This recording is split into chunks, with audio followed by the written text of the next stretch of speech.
আসসালামু আলাইকুম বন্ধুরা, চলে আসলাম শাহানাজ ডেইলি ব্লগসে। তো তোমাদের জন্য মজাদার একটা রেসিপি। তোমরা তো বন্ধুরা সবাই পটল আর আলু ভাজতে পারো। দেখো কি সুন্দর করে আমি লাল লাল করে পটল আর আলুটা ভেজেছি, আর এটা দিয়ে কিন্তু অসাধারণ একটা রান্না করব। তো সেই রান্নাটা কিন্তু অবশ্যই তোমরা ফলো করবে এবং তোমরা কিন্তু এভাবে করে রান্না করে খাবে, দেখবে অনায়াসে 1 প্লেট ভাত তোমরা গরম গরম ভাতের সাথে এটা খেয়ে ফেলতে পারবে। তো চলো বন্ধুরা, আজকে আমরা রান্নাটা তোমাকে দেখাচ্ছি। তো এই রান্না করার জন্য আমার কি কি লাগবে, আমি এখানে চিংড়ি মাছ, গোটা চিংড়ি মাছ, ছোটো ছোটো চিংড়ি মাছ, যেটা অনেক সময় তোমরা খেতে চাও না বা বাছতে কষ্ট হয়, সেটাকে আমি ব্লান্ডার করে নিয়েছি। সাথে কাঁচামরিচ, পেঁয়াজ, আর নিয়েছি 2 কোয়া রসুন, আর নিয়েছি আদা রসুন বাটা। তো আমি চলো রান্নাটা তোমাদের দেখিয়ে দিচ্ছি।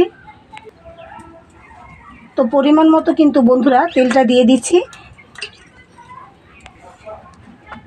তো এখন আমি এই তেলের উপরেই কিন্তু লবণটা দিয়ে দিব, কারণ সব কিছু আমার ওখানে বাটা।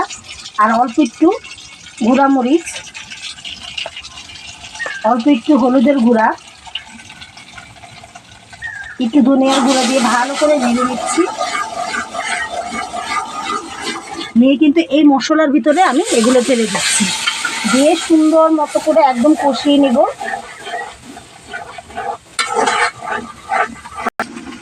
মশলাটা কিন্তু বন্ধুরা অনেক ঘন, তোমরা কিন্তু অনেক সাবধানে কিন্তু রান্নাটা করবে। প্রয়োজনে ঢাকনা দিয়ে ঢেকে নিবে। তো আমি অনেক দিন পরে মাটির চুলা রান্না করতে এসেছি। এখন কিন্তু মশলাটার ভিতরে কিন্তু আমি সব ধরনের ভাজাগুলো দিয়ে দিচ্ছি। অনেক দিন পরে মাটির চুলা রান্না করতে এসেছি বন্ধুরা, তাই তোমাদের না দেখিয়ে পারলাম না। তো এভাবে করে তোমরা যদি রান্না করো, অবশ্যই তোমরা চেটেপুটে খাবে, এটা আমি একদম বলছি। তো মশলাটা সাথে যখন তোমরা এটা দিবে, এইভাবে করে তেল যখন উঠে আসবে বন্ধুরা, অল্প একটুখানি পানি দিয়ে দিবে। বিসমিল্লাহির রহমানির রহিম দিয়ে এভাবে নেড়ে চেড়ে কিছুক্ষণের জন্য তোমরা কমিয়ে বসিয়ে রাখবে। আমার তো নারকেল চুলায় বসিয়েছি বন্ধুরা, মাটির চুলায়, তাই কিন্তু আমি এটাকে জালটাকে বেশি একটা কমাতে পারছি না, সেজন্য আমি এভাবে দিয়ে রাখলাম। তো বন্ধুরা দেখো তরকারিটার কালারটা কি জোস এসছে।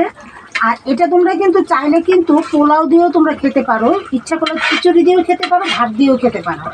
তো আমি আশা করি ইনশাআল্লাহ তোমরা যারা যারা এটা আমার দেখে রান্না করবে, তারা কিন্তু অবশ্যই খেয়ে তোমরা আমাকে জানাবে বন্ধুরা এটা কেমন হয়েছে। আসলে তোমরা যদি না জানাও তাহলে কিন্তু আমি বুঝতে পারবো না।